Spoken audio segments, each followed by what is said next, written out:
जी के विजन को अमृत सरोवर के माध्यम से देश के अंदर पहला कार्यक्रम करके देश के सामने मैसेज दिया कि अगर करने की इच्छा शक्ति होगी तो परिणाम भी हमारे साथ जुड़ जाता है।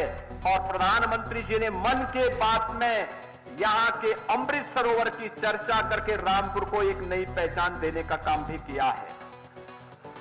भाइयों बहनों, विगत 5.5 वर्ष के अंदर हम लोगों ने जनपद के अंदर 3200 करोड़ रुपए से अधिक की परियोजनाओं को अब तक पूरा किया है।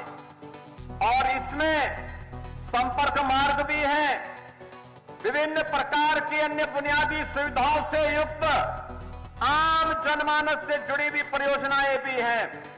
साथ साथ प्रदेश के अंदर अन्य वे तमाम कार्यक्रम भी हैं जो जनपद को एक नई ऊंचाई तक पहुंचाने के लिए आज आवश्यक है।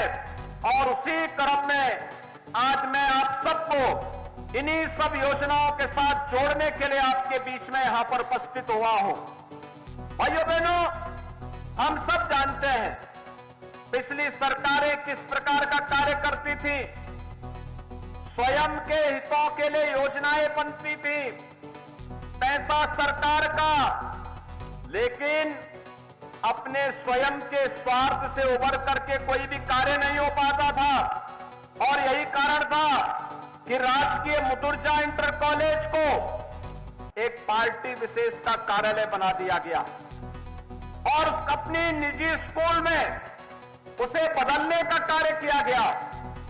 इसी प्रकार से यहां के 200 वर्ष पुराने शैक्षिक संस्थान मदरसा आलिया को भी एक निजी विद्यालय में बदलने का कार्य हुआ था। उसके समृद्ध पुस्तकालय की जो दुर्लभ हस्तलिखित पुस्तकें थी, बिना किसी अनुमति के उन्हें जबरन कब्जा करने का प्रयास हुआ था।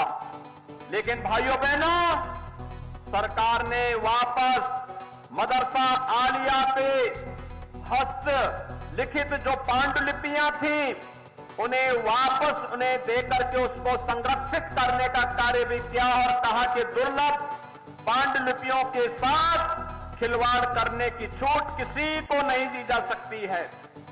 इसी प्रकार से सिटी मांटेसरी स्कूल कभी गेस्ट हाउस हुआ करता था और कहा जाता है कि राष्ट्रपिता महात्मा गांधी ने भी असहयोग आंदोलन के दौरान यहां पर रुक करके देश की आजादी को एक नई दिशा देने का कार्य किया था।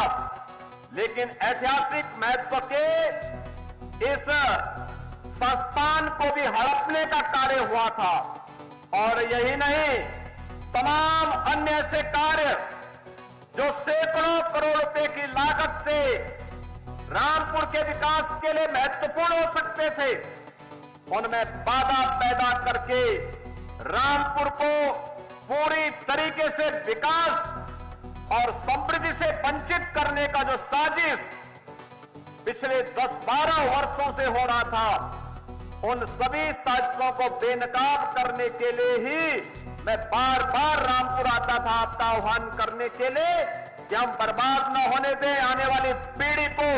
हम अपने आप को कोसने के लिए न छोड़े, बल्कि अगर कोई गलत कर रहा है उसके खिलाफ हमें डट करके खड़ा होना होगा।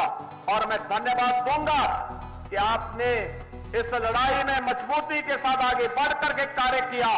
आज हम सब यहां पर विकास की इन प्रक्रियाओं के साथ इसे जोड़ने का कार्य कर रहे हैं। यहां पर औद्योगिक नीति से प्रभावित होकर के 65 करोड़ रुपए की लागत की 3 औद्योगिक इकाइयों की स्थापना, जिसमें लगभग 1200 लोगों को रोजगार प्राप्त हो रहा है। यह कार्य वर्तमान में भी आज जब सुरक्षा का बेहतर वातावरण बना, लोग निवेश करने के लिए उत्तर प्रदेश में आ रहे हैं। अगर यही माफिया और गुंडे, यही पेशेवर अपराधी सत्ता में होते तो कोई निवेश करने के लिए नहीं आता, क्योंकि वहां पे तो सुरक्षा का स्वयं लोगों के सामने एक संकट था। लेकिन आज सुरक्षा का संकट नहीं, निवेश अनुकूल वातावरण